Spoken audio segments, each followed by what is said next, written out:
Ele é apontado como um grande médium da atualidade. Eu vou conversar com Divaldo Franco. Venha!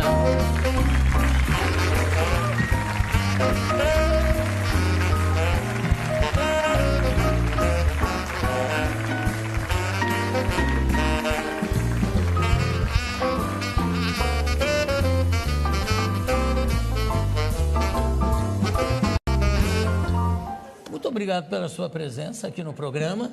Mas é um prazer imenso. É o lançamento do livro, Divaldo. Sim. Ana Landi. Agora explica um pouco para a gente, esse livro foi psicografado, por acaso? Não, é jornalista, é um livro biográfico. Ela passou uma temporada conosco, procurou acompanhar as nossas atividades sociais, também as atividades mediúnicas. Editora Bela, perdão. Exatamente.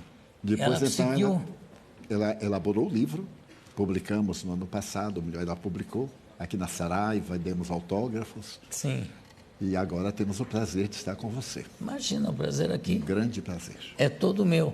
Quando é que você começou a sentir essas manifestações de espíritos, vamos chamar de espíritos, por falta de encontrar um nome mais apropriado, não é? Manifestação ou espírito, enfim. Quando é que começaram a se manifestar através de você? Quando eu contava 4 anos, nossa família muito católica, no interior da Bahia, em Feira de Santana, eu estava brincando na sala e se adentrou uma senhora estranha e me disse: chama Ana, que é minha mãe. Eu achei natural, chamei minha mãe, que estava na cozinha, e quando ela veio, eu digo: tem aqui uma senhora que lhe quer falar. E minha mãe, não percebendo o caso, me reclamou, pensou que era uma brincadeira, me puxou a orelha, que naquele tempo podia, né? Agora não pode mais, e se voltou para a cozinha. Então a senhora disse: Di, que é meu nome de família, chame Ana, diga que é Maria Senhoria, eu sou sua avó. Mas eu não entendia nada disso aos 4 anos. Meus avós, todos 4, já haviam morrido, eu não sabia. Eu voltei a chamar minha mãe. Quando ela veio, eu digo: olha, a mulher está dizendo que é Maria Senhorinha e quer falar com a senhora. Minha mãe teve um choque, porque ela nunca havia falado o nome de sua própria mãe.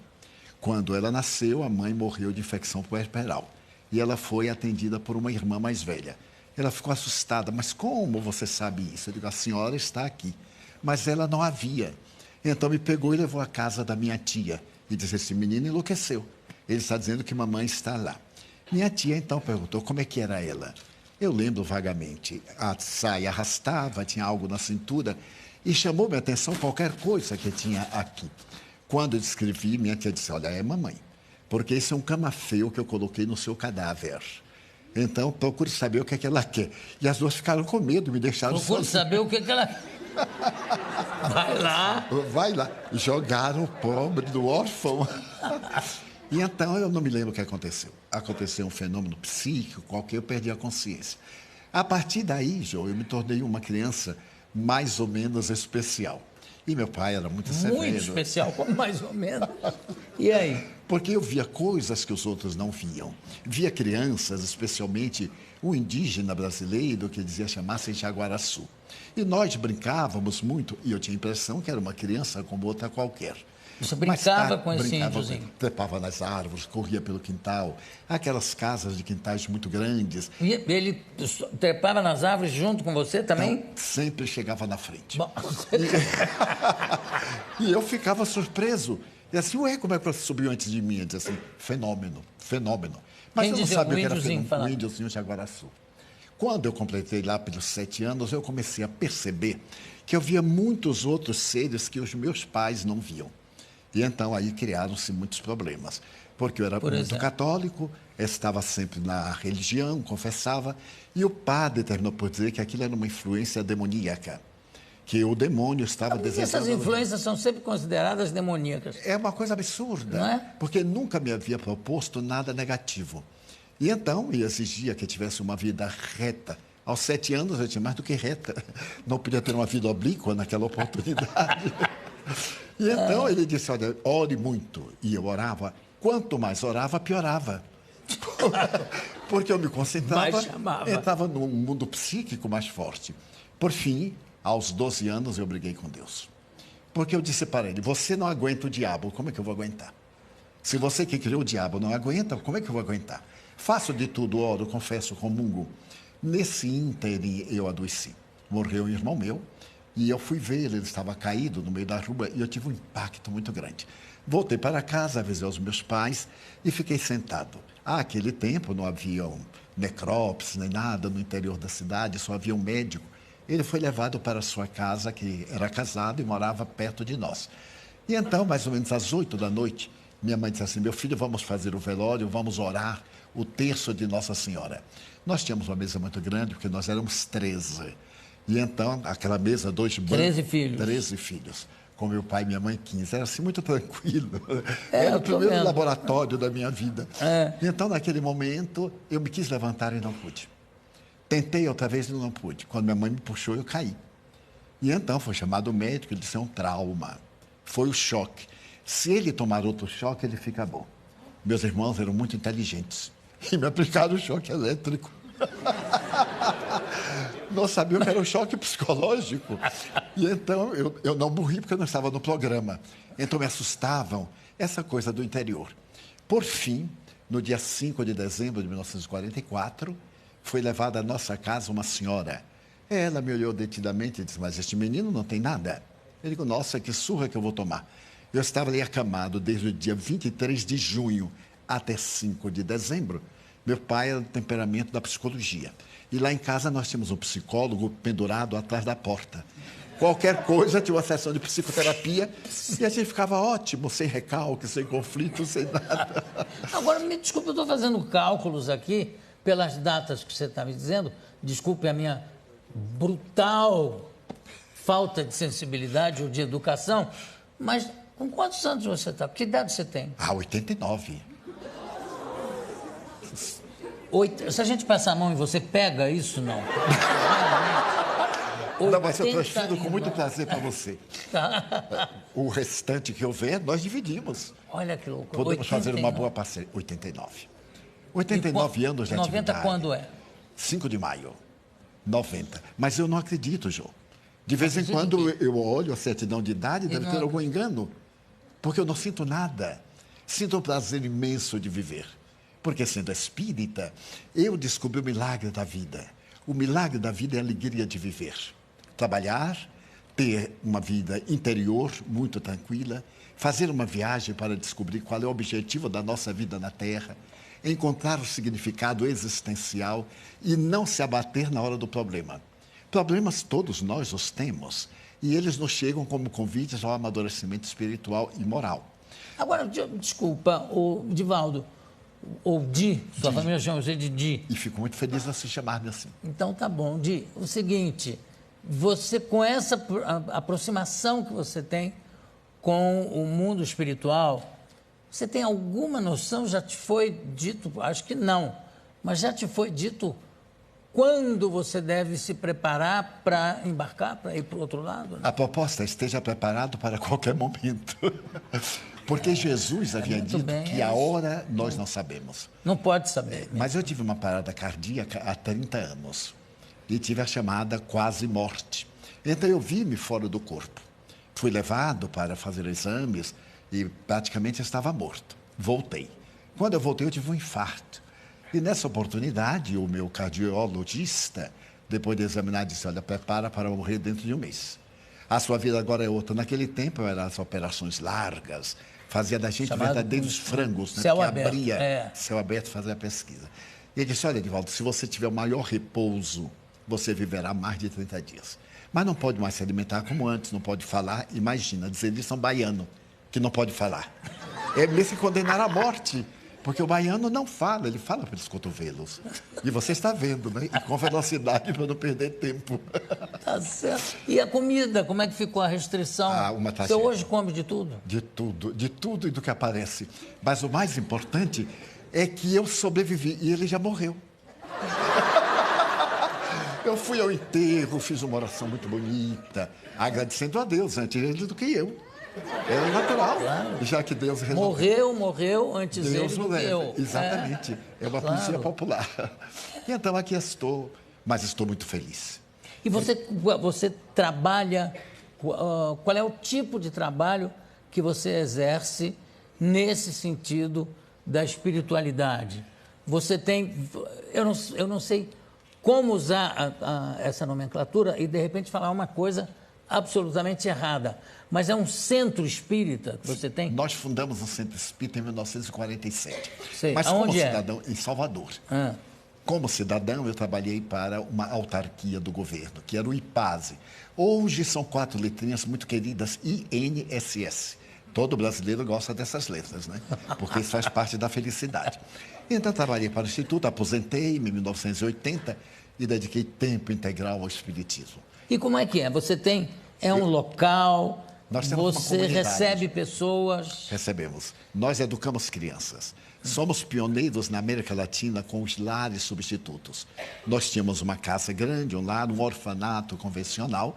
Depois nós criamos os lares substitutos e hoje temos uma comunidade que recebemos diariamente mais de 5.000 pessoas. Mas você faz, por exemplo, você tem o dom da cura, vamos dizer assim, não? A cura todos nós temos, João. Porque é uma energia que nós possuímos, todos nós. Quantas vezes alguém chega até você indisposta, lhe aperta a mão e você transmite algo, a pessoa diz, mas foi tão bom estar com o Jô. Essa irradiação de simpatia, de alegria de viver, é transmitida como também de pessimismo. Uma pessoa chega, lhe aperta a mão e lhe transmite uma dor de cabeça. Então, nós intercambiamos. A atividade das curas para nós espíritas é muito relativa à verdadeira cura interior. Porque não adianta curar-se de um mal de fora e, em próximo período, adquirir outro mal. Agora, como é que você faz de... Eu estou vendo que o seu trabalho é impressionante, inclusive, no sentido de acolher qualquer pessoa, não importa qual é o credo, enfim. Mas a gente sabe e sente que tem muito picareta nessa área, não é? Como é que você faz para combater isso? Você dá palestras, você explica alguma coisa, como é que você faz? Que eu acho que é um dever até. Já proferi mais de 13.000 conferências, em 70 países, mais de 2.500 cidades, demonstrando o falso do verdadeiro. Não é o indivíduo dizer que ele é portador do dom da mediunidade, ou que ele cura, faz isso, porque são falsários. Esses indivíduos enganam a boa-fé. O povo é muito fácil de manipular. E quando o indivíduo se apresenta com títulos de aparência grandiosa, principalmente misteriosas, sobrenatural, do fantástico, então há um mito em torno do indivíduo. E as pessoas deixam-se iludir. Graças aos ingênuos é que tem os exploradores. Claro, uma coisa não existe sem a outra. Nós procuramos demonstrar que a verdadeira cura é interior.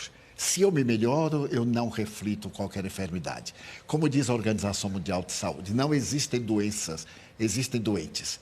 Pessoas predispostas às enfermidades. A função do Espiritismo é guiar o indivíduo numa ética de sabedoria, torná-lo melhor, fazê-lo cidadão, fazê-lo indivíduo comum no meio de todos, porém diferente na conduta. Certo. Nós vemos hoje a crise mundial. Não existe crise mundial, existe crise do indivíduo.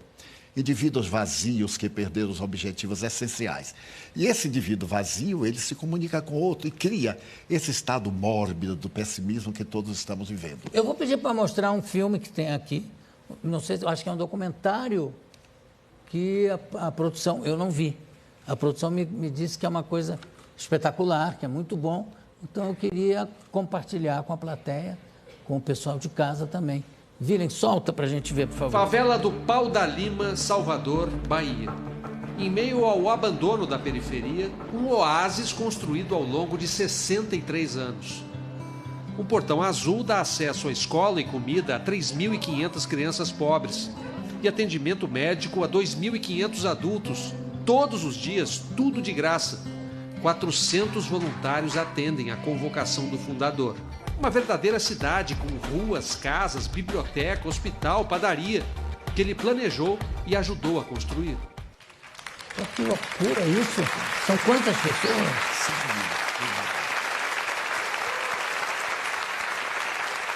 Agora, isso é uma entidade que vive de contribuições? Contribuições, convênios governamentais, principalmente na área da educação. Nós temos 103 professores em convênios com a prefeitura, com o Estado. E recebemos também mantemos alguns convênios com o governo federal. E você, por exemplo, qual é a sua mediunidade? É de psicografar, como era o Chico Xavier? Sim. E Quantos livros já psicografou? 260. De que autores, vamos dizer assim? Tem autores Rabindranath específicos? Tagore, que foi o grande poeta indiano, Viana de Carvalho, Joana de Ângeles, mais de 60 espíritos. Agora, a diferença entre nós e outros autores é que nós cedemos os direitos autorais não só para a nossa obra, como para outras instituições. Porque o lema do Espiritismo é a caridade.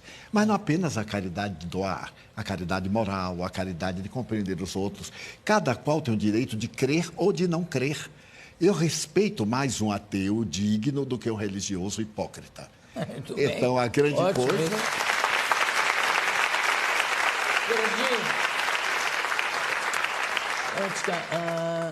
Antes que eu me esqueça, há muitos anos eu entrevistei o Chico Xavier, acho que ainda no Jô Soares 11h30. E, de repente, teve uma coisa engraçada que ele relatou uma viagem que ele estava fazendo e o avião começou a sacudir, não sei o quê, e ele teve medo de morrer. E alguém que estava com ele disse assim, ué, mas você está com medo de morrer? Eu disse, não, eu não tenho nenhum medo de morrer, mas não quero morrer agora. Sabe, não precisa ser tão imediato esse meu encontro, sabe, pode ser postergado. E, graças a Deus, o avião seguiu viagem e tal. Você tem medo desse encontro? Não, não tenho. Já me acostumei. A essa altura do campeonato, eu estou preparado para tudo. Porque já viajei muito de carroça, de avião e de navio, tudo que existe. Então, já estou... Acho que você provavelmente vai morrer de gasto, porque quando chegar nos 100 e poucos... Muito obrigado. 120, 100 e poucos. Mas essa é a minha perspectiva. Né? Um amigo, eu estive adoentado, e um amigo muito gentil disse, não se preocupe de morrer, você está muito bem, pode morrer. Mas quem lhe disse que eu quero morrer? Não, eu quero viver, sou espírita, mas eu quero viver um pouco aqui na Terra. Eu ainda não realizei todos os meus ideais. E depois disso nós criamos uma maternidade para atender partos sem dor. E para poder fazer também partos que não sejam cirúrgicos. E temos um resultado fantástico. Não, eu acho que o resultado fantástico já está espelhado aqui na sua presença. Eu quero agradecer demais a presença deste humanitário, não vou chamar de espírita, vou chamar de humanitário, que é o trabalho, é o que ele é, tá? Divaldo Franco. Muito obrigado pela sua presença. Mas sou eu que agradeço, Jô. Demais. Você não faz ideia da emoção.